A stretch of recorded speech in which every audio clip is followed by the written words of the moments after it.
Hey, do you know who this is? Yes, that's right. That's opposition leader Peter Dutton. Well, a lot of people didn't know who he was 3 years ago. We did an investigation into him and we found some rather colourful facts. And we thought that those colourful facts would probably be good to put to light before this election, because this man could be Prime Minister. This is who you could be voting for. I think afterwards you'll think the same thing that we do, that damn, your Patreon dollars go to good work. This is what the patrons are paying for. So if you want to see more of this stuff, make sure that you sign up below. Also, if you're in Sydney, the Central Coast, or Canberra, I've got a live show coming, so get your tickets to that as well. Enjoy. Sex, drugs, big cars, Papua New Guinea, Peter Dutton. This story has it all. But perhaps most importantly, it'll expose the webs of patronage created by the Liberal Party, our supposed public servants, and prove that they are ultimately facilitated by the highest public office holders in the country. The same office holders that are not only weaponising the spectre of national security in order to desperately hold on to power, but are also using it to help their friends profiteer at the expense of actual Australian security. What I'm essentially saying is the deep state exists, sure, but it's not what you think it is. It's not just a bunch of shady operators in suits, it also includes a bunch of coked up young libs in Queensland. Enjoy. Because this story has everything, you're gonna have to bear with me introducing some new characters to the Friendlyjordies canon. It starts with a little known company called SCD Remanufactured Vehicles. SCD Remanufactured Vehicles is a Queensland based company that specialises in importing big gas guzzling cars from America, remanufacturing them and then selling them to people with inadequacy issues. SCD Vehicles is run by a man by the name of Eddie Cockwood. Now, Eddie is your typical Sigma male businessman on his grind set. I mean, he claims to be a future Prime Minister of Australia. That's not a red flag at all. Just a normal, well-adjusted man. Along with running SCD American Vehicles, he runs a multitude of different Sigma hustles, i.e. companies. But they all seem to operate under his main holding company, the aptly titled Boss Capital Holdings, a company that has been donating a fair bit of cash to the Liberal Party recently. Well, maybe not that much when you see that a recent article in The Australian claims that Boss Capital will have turned over $100 million in 2021, an almost unbelievable amount of money. Eddie is married to a woman called Jamie Lee Sorbello. Her father is a man by the name of Claude Sorbello, another businessman who runs a company called Brisbane Home Loans, a company that has also donated a significant amount of money to the Queensland LNP. Claude is also friends with Peter Dutton, which, come to think of it, if you're a businessman, being friends with one of Australia's most powerful politicians, a politician who is in control of billions of taxpayer dollars, surely that could come in handy. Now, this is where the story turns incredibly dark incredibly quickly. After Eddie got introduced to Peter Dutton, he somehow convinced Dutton to do him a favour. Something awful, something blood-curdling, something completely contrary to the national interest. Eddie got Peter Dutton, who at the time was the Home Affairs Minister, to visit his American car warehouse, and then got him to feature in this ad. It's so good that it weakens the position of Scotty from marketing as the top dog of the Liberal Party. Check it.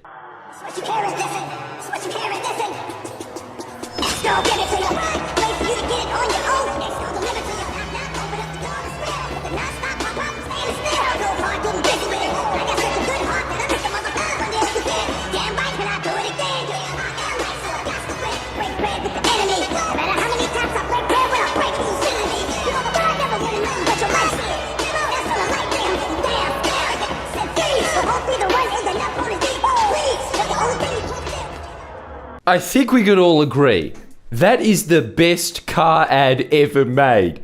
Peter gonna give it to you. I guess the song works for Petey. If the it in the song is referring to highly lucrative home affairs contracts, and the ya is incredibly suspicious front companies, and the gone is referring to all of Australia's money. Peter kind of has a history of doing that.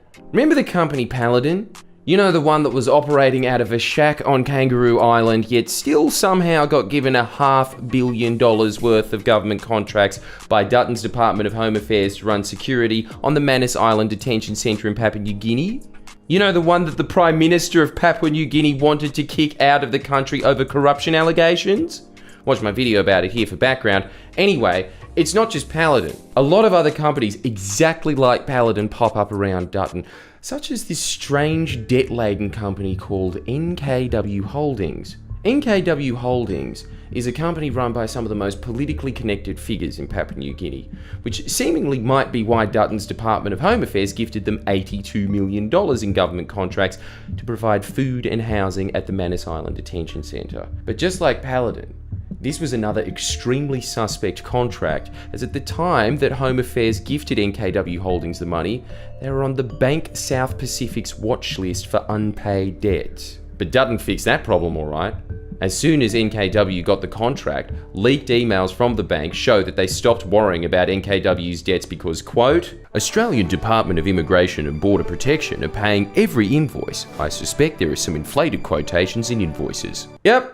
According to their bank manager, NKW, a debt-laden company, was no longer a risk to the bank because the Australian government was uncritically paying their invoices. Ah, yes, the Liberal Party. The party of strong economic managers, just not for Australia, for heavily indebted detention centre contractors. And this is how uncritical Dutton's department was. It would have been cheaper to chuck the asylum seekers that NKW were responsible for housing and feeding into 5-star hotels. On top of that, you could have fed them lobster and caviar every day. We were paying NKW $1,400 per day per refugee. Another leaked email revealed that NKW would lease a campsite from a Papua New Guinean landholder for less than $30,000 a month, but then received $500,000 from the Australian government to allow them access. I could do an entire video on how dodgy NKW is, but this video is going to be long as it is. So how does NKW fit into this story? Well, somehow Eddie Cockwa of SCD American Vehicles must have been introduced to Marlon Brunskill, the CEO of NKW Holdings. I wonder if they have any mutual friends. NKW subsequently engaged in some extremely strange transactions with Eddie and SCD. I have a document that appears to show Marlon Brunskill received a $100,000 loan from SCD in June of 2020. I also have screenshots of what is allegedly SCD's Zero account and their transactions with PNG Commercial Vehicles, a company set up by NKW Holdings that appears to supply cars to Papua New Guinea. The reason this is extremely strange is at the time of screenshotting, hundreds of thousands of dollars worth of invoices to PNG Commercial Vehicles from SCD were unpaid, and at the time some were almost a year old. Here is seemingly over $300,000 worth of unpaid invoices, I think for cars that were sent to Papua New Guinea. It's been alleged to me that there was a complaint to the Australian Federal Police about the transactions between these two companies. We attempted multiple times to put questions to the AFP, yet they refused to answer any of our questions, stating the AFP has no comment in relation to this matter. At the very least, you have to admit there's something incredibly strange about this car company SCD remanufactured vehicles featuring ads with Dutton, and then the same company appearing to do business with another company, NKW Holdings, whose own bank pretty much assessed wouldn't exist without Peter Dutton's department's intervention. The AFP response, or lack thereof, was also strange, as it was also reported that the AFP were in the midst of testing a Dodge car remanufactured by SCD. This is despite Dodge disapproving of the remanufacturing, saying they cannot guarantee the remanufactured car's safety. This was another thing we asked the AFP about, but to no avail. As keep in mind, this could just be Eddie announcing something before it happens in a bizarre self-promotion strategy, as the article also says that the Queensland Police might be testing one of their cars in the future. Yet in a statement to Friendlyjordies, a Queensland Police spokesperson said, the Queensland Police Service fleet has not loaned, tested, cited or procured vehicles from SCD remanufactured vehicles. It's also worth noting how much more professional the Queensland Police media team were in comparison to the AFP, whose non-response will become even more suspicious when you hear that Eddie is also co-director of another business called OzMV Holdings with a guy called Matt Johns, who's an ex-AFP officer. Matt Johns has also helped Eddie before, as just a bit before Peter Dutton sued Shane Bazzi. Remember that? The time Dutton sued someone for defamation over one tweet? Eddie also attempted to sue Twitter for a Twitter user's tweet. Here's the tweet. It was pretty much because the Twitter user tweeted a picture of Eddie wearing a MAGA hat and doing that little circle hand signal. Eddie claimed that was defamatory. The Twitter user was Carrick Ryan, a former AFP agent who worked in counter-terrorism, so Eddie asked Matt if he knew him, This was the response. "This guy said some pretty hardcore shit about me. Do you know him, or do you reckon Jez would?" I know him. Definitely know him. Just ran the terrorism team for the AFP. Call him. Some more funny emails I have about the saga appear to be between Eddie and Mitchell Downs.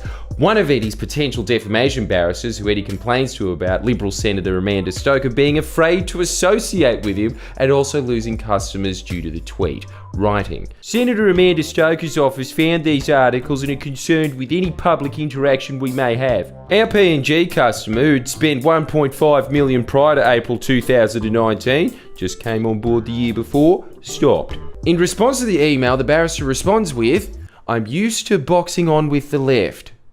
Is it just me, or does anyone else think that that's incredibly improper and disrespectful to the courts and the taxpayer for a barrister to effectively admit he's using the courts to pursue what in the end is an ideological political battle and using defamation as a proxy?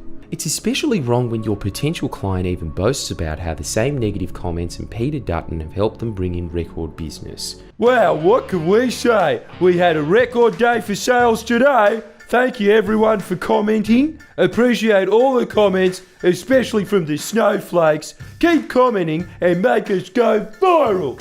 P.S. The election proved that you are the minority. The Libs support anyone that has a go. Most of our customers are retirees that would have lost a lot of money if the Labour Party got in. We are very thankful that Australians voted for the LNP. At least you can't accuse Eddie of not being grateful to Peter for all the favours he's done for them. He's clearly very publicly thankful, but I guess also privately, as this email shows, he appears to have helped out Dutton in the 2019 election. Eddie has also directly lobbied Peter Dutton's office to give SCD American Vehicles essential business status. And from the looks of the email I have, Peter's office was quite accommodating. But back to some more LNP connections. For the actual lawsuit against Twitter, Eddie used a solicitor called Jamie Whitehead. The interesting thing about Jamie is that he's a former Queensland police officer and a former prosecutor for the New South Wales Police. It's been alleged to be that Jamie Whitehead was a campaign manager for a bunch of LNP figures, including a guy by the name of Ryan Shaw. Ryan Shaw, who's an ex-sniper and Afghanistan veteran, was in the 2020 Queensland election, the LNP candidate for Nudgee, and I have emails to show that at the very least Jamie was using his law firm to help Ryan's campaign. Ryan Shaw is now the federal LNP candidate for the marginal Queensland seat of Lilly. But more importantly, Ryan has held various roles in Eddie's business ventures with vague titles such as Program Officer and Strategy Manager. So we have an ex-AFP agent, ex-cop/prosecutor and ex-soldier, most with strange ties to the Liberal Party, all on Eddie Cochra's payroll, and I'm not even listing all the military/cop ties I've heard about. The reason I find this fact incredibly interesting is because, well, I had a joke here, but I think a picture tells 1,000 words. Here's Eddie at SCD headquarters with what appears to be some lines of white powder in front of him. Here it is from another angle. Here's another angle with what appears to be a man attempting to smell the desk using some sort of tubular device. Here's that same bench with no one sitting at it. Oh, the powder seems to have diminished greatly. Oh, maybe that's what they were doing with the tubular device. They were cleaning it up. Here's what I'm told is Eddie's bathroom. Damn, this white powder's everywhere. Maybe they're trekking in the beautiful white Queensland sand.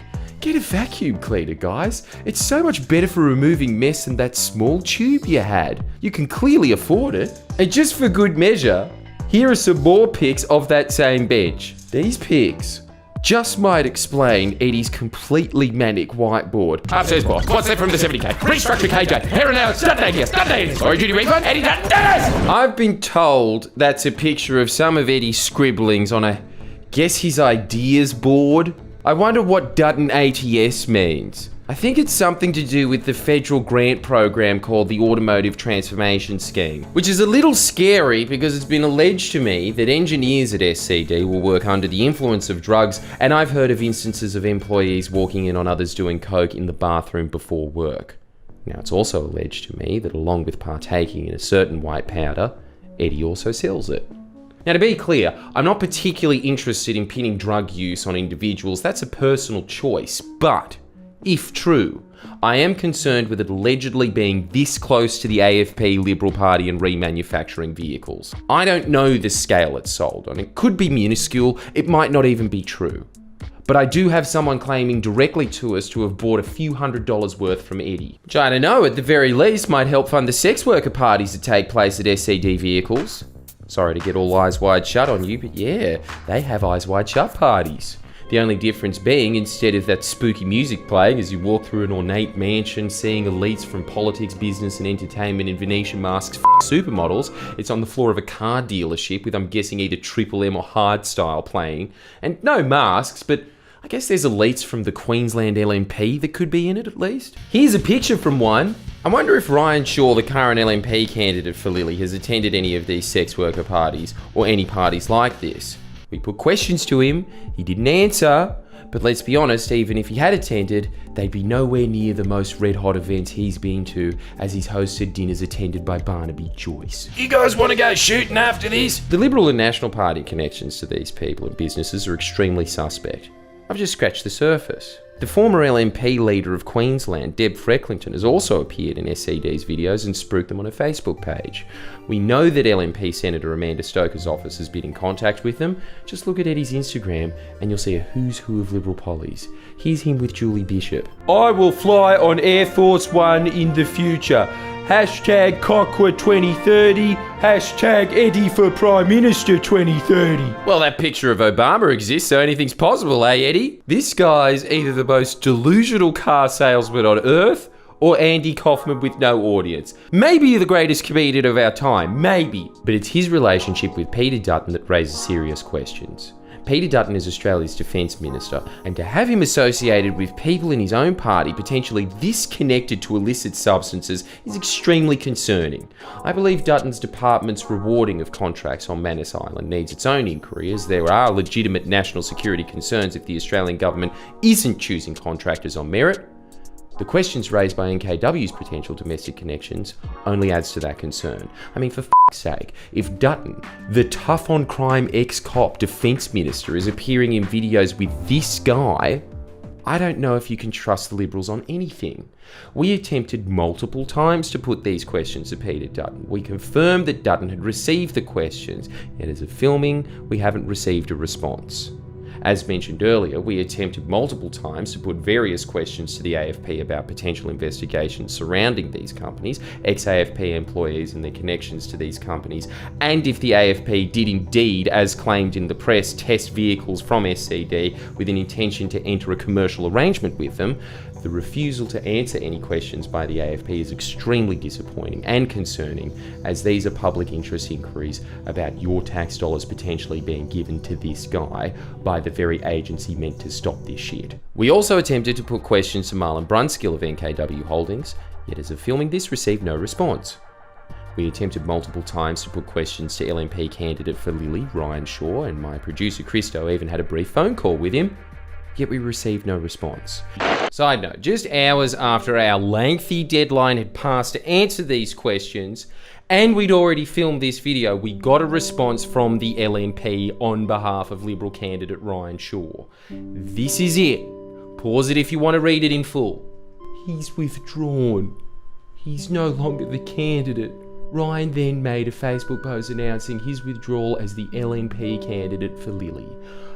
I just find it very strange that the LNP claimed that Ryan has been considering withdrawing for weeks because he was actively campaigning just the day before we received this email, and he's been campaigning vigorously for over a year. We attempted to put questions to Scott Morrison and Queensland LNP President Lawrence Springborg about whether they were aware of any allegations against their candidate for Lily, but received no response. We attempted multiple times to put questions to Eddie Cockwa. We received a response from his lawyer requesting us to direct correspondence to him, and then after resending the questions received a legal threat. I mean, it's better treatment than others received who've alleged they've been intimidated by SCD employees, including Eddie and Liberal candidate Ryan Shaw. It seems the strange case of Peter Dutton, SCD remanufactured vehicles, the AFP, a bit of white powder, a federal Liberal candidate, and Papua New Guinea is yet to be solved. But at the very least, if you're in Dutton's electorate of Dixon, you can now let everyone know about the company, or I guess companies, their local member keeps. like and subscribe, and if you can, sign up to our Patreon, as investigations like these take a lot of time, effort, and risk. We will be able to complete more of them if we have more money. Plus, we're actually upgrading our Patreon to give patrons some decent benefits like exclusive content, which may or may not include more info about this story. So come on, Eddie's lawyer, sub to my Patreon. You can't sue me over anything in this vid, but maybe if you give me $10 a week, I'll give you something back. Come on, pretty good, wasn't it? I think it was worth the re-upload. We also thought that this one would be worth the re-upload as well, so please do excuse the fact that my hair changes. In fact, please do excuse that it changes 3 or 4 times. The point is, we've got to get these all out before the election, so watch this as well. Today's video is about Peter Dutton's time as Minister for Home Affairs, and look, I know what you're thinking. I've seen that prayer room video. Wasn't that Christopher Pine? No, I said Home Affairs. And yes, I know what you're now thinking. You're now thinking, wasn't that Minister Warren Inch? No, that's Gnome Affairs. Home Affairs. Home. Look, to be clear, this video is about Peter Dutton's time as Minister for Dome Affairs, and fuck! Alright, no more false self-awareness. I'm not admitting that that was a bad joke. I'm of the new view that if it's worth saying, it's worth not undermining with ironic detachment. And if you have a problem with that, then I sincerely hope you die. No, I'm not joking. I've already set out my new ground rules, which is more than you can say about Peter Dutton when he awarded contracts during his time as Home Affairs Minister. And no, these weren't contracts for Carver Court to redo the lodge with this particular fake laminate wood floor. Thank God only the Prime Minister has the power to do that. So, if there is one good reason to keep Peter Dutton out of the office, it's to ensure that the lodge doesn't end up looking like one of his many Queensland investment properties. I just know that he won't be able to help showing off his strong economic management credentials by hawking all the antique tables and replacing them with this one. He's gonna have to make up for all the cash that he lost as Minister for Home Affairs somehow. Look at this shit. Who wouldn't want to spend a couple of days on the Galileo, cruising off the coast of Thailand? Built to sail the world, the 55-metre super yacht is super luxurious. Big enough for 12 mates. It's not at all surprising she's worth more than $30 million. But what is shocking is she was effectively paid for by you, via government contracts. Not fair! I want a fucking yacht! That yacht, by the way, is owned by Craig Thrupp, the founder of Paladin, a company that sprung like a mushroom from the shit in 2010, as was all this refugee stuff when it was heating up. A company that then got more than $500 million worth of contracts from Home Affairs to run security, IT, transport for detention centres on Manus Island. A company that at one point was based out of this office. Garish, no. But that one actually isn't the office, that's John Oliver's office, the person I'm stealing this really annoying formula from. This is the actual office that Paladin was meant to be based out of. But we all know Paladin wasn't based in that office, it was cringe in that office. Well, that is me just trying to cope, because I will admit I'm jealous, just because it really looks like Paladin got $500 million to put a few bouncers on an island in Papua New Guinea. I could have done that. I just go down to King's Cross, tell the guy standing outside a World Bar that I just heard some guys call them gay, and that those same guys are trying to get into this jail-themed club on Manus Island. That security sorted. I'll do it for $50 million. Obviously that sounds like exaggeration, and you're right, World Bar closed down years ago. There's no nightlife in Sydney left. I could never find enough bouncers to do that, so probably was worth the cash. But yeah, Paladin did chuck more than a few bouncers on an island. That's apparent because they were fined thousands of times and millions of dollars for breaching performance. No bouncer could fuck up that much. But it's honestly amazing that they even got that contract to begin with. When Paladin was awarded the contract, they had just $50,000 in capital. I'm pretty sure individual bouncers at World Bar would have more capital than that.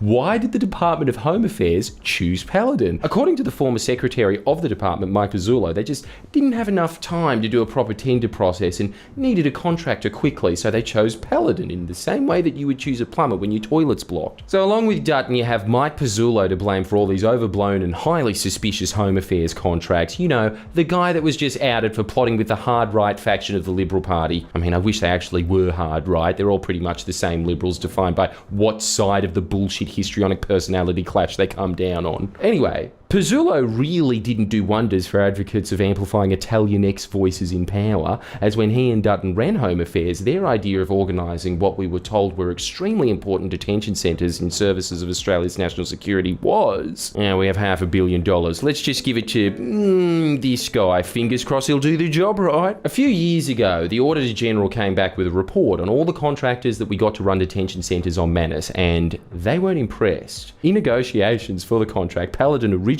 requested, how's this, a 40% profit margin, with the department pulling out all the stops. No, that's too much. You are getting a meagre 22.5% profit margin. That is well above industry standard. That's about 10 to 15%, without even mentioning the fact that usually $500 million contracts go to companies that can demonstrate that they exist. Which is why Paladin had to negotiate a mobilisation fee, a fee that wasn't in their original quote, because being a company with only $50,000 of capital, they're going to need some money to get started throwing bouncers on Manus, so they got $14 million just to start. Okay, Home Affairs, you drove a hard bargain.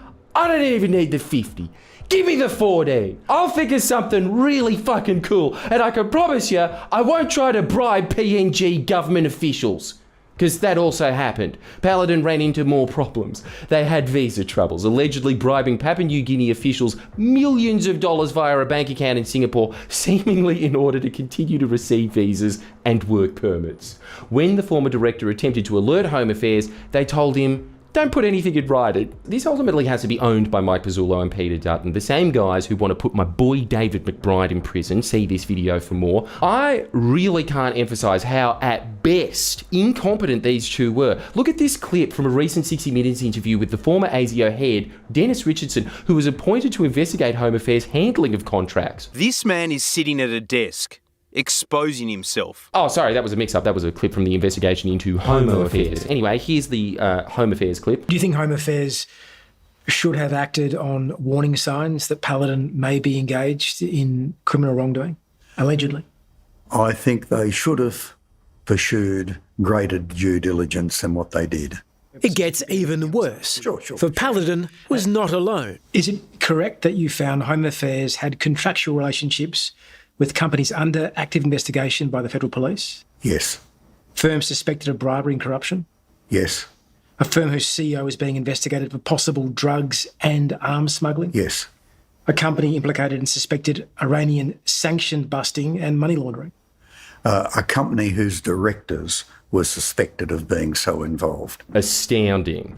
Bribery, corruption, drug smuggling, arms smuggling, money laundering, sanction busting, all allegedly happening whilst these companies get hundreds of millions of dollars of our money under the watch, or at least whilst meant to be under the watch of Peter Dutton and Mike Pizzullo. Well, I can forgive the sanction busting. If we want to have girls in Iran to have the same chance of smashing the patriarchy, we need them to see Greta Gerwig and Margot Robbie's fabulous vision. Here's a couple more bangers from Richo. The Paladin Group got contracts in areas in respect of which it had no particular expertise. Those contracts were consistently renewed over a period of time without ever being rechecked, and it was the failure to do the proper due diligence which led to Paladin getting contracts worth hundreds of millions of dollars. And Craig Thrupp, the guy that ran Paladin, made a personal profit of $160 million.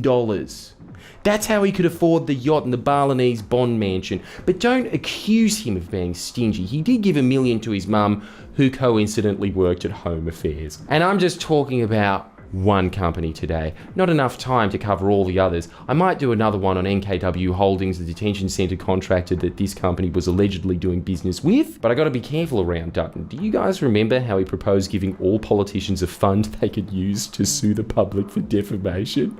I almost can't believe he's the current leader of the opposition and he wants you to give him money so he can sue you and get more of your money. That being said, if he had half the swag of Trump and he proposed this, I'd totally be down for it. And I would have forgiven all this Home Affairs nonsense. Nasty people say so many nasty things. This small man, he's very small, he said, I enjoy being pegged. You know what that is? I didn't know what that was. I had to ask. They said, well, Mr. President, it's so bad we don't even want to say it because you're such a nice person, it'll hurt your ears. I said, okay, now you gotta tell me.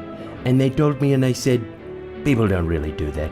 They don't do that. It's not true. So I gotta sue. I don't wanna, but I have to, folks. And I have to pay for it myself. Can you believe that? They wouldn't be saying these horrible, nasty things about me if I wasn't a president fighting for you. That's why we have to make the President's Patriotic Fighting Fund, folks. Well, now that I do it in the Trump voice, I agree with him. He could convince me of anything. You're that friendly jam, friendly Fido. I don't know, he's not my friend. I have many friends. Ask anyone, they'll say Mr. Trump is very spectacular at making friends. And I'll tell you right now, folks, this man is not one.